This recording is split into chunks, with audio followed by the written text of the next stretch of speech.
चींटी और टिड्डा की कहानी। एक समय की बात है, एक जंगल में एक चींटी गर्मी के समय कड़ी मेहनत से अपने लिए अनाज जुटा रही थी। वह अपना काम जल्दी से जल्दी पूरा करना चाहती थी क्योंकि धूप बढ़ने वाली थी। चींटी कई दिनों से इस काम में जुटी थी। वह रोजाना खेत से उठाकर दाने अपने बिल में जमा करती थी। वही पास में ही एक टिड्डा रहता था। मस्ती में वह नाच रहा था, गाने गाकर जिंदगी के मजे ले रहा था। पसीने से लथपथ चींटी अनाज इकट्ठा करते करते थक चुकी थी। पीठ पर अनाज लेकर बिल की तरफ जा रही थी। तभी टिड्डा उसके सामने आ गया और बोला, प्यारी चींटी, तुम इतनी मेहनत क्यों कर रही हो? आओ मज़े करें। चींटी ने टिड्डे को नज़रअंदाज किया और खेत से उठाकर एक एक दाना अपने बिल में जमा करती रही। मस्ती में डूबा टिड्डा चींटी का मजाक उड़ाने लगा।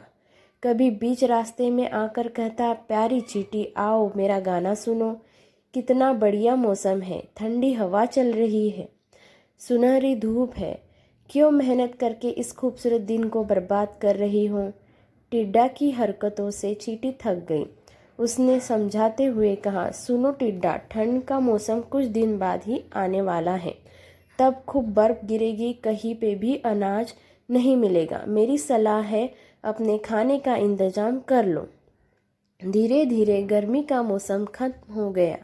मस्ती में डूबे टिड्डे को पता ही नहीं चला कि गर्मी कब खत्म हो गई। बारिश के बाद ठंड आ गई। कोहरे और बर्फबारी की वजह से मुश्किल सूरज के दर्शन हो रहे थे। टिड्डे ने अपने खाने के लिए बिल्कुल भी अनाज नहीं जुटाया था। हर ओर बर्फ की मोटी चादर पड़ी थी।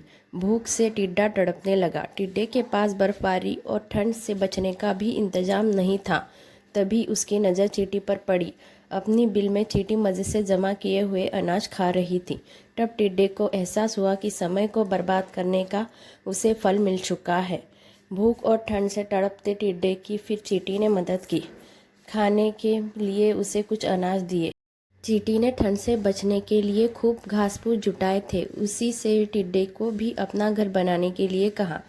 कहानी से सीख, अपने काम को मेहनत और लगन के साथ करना चाहिए। उस वक्त भले ही लोग मजाक उड़ाए, लेकिन बाद में वे ही तारीफ करेंगे।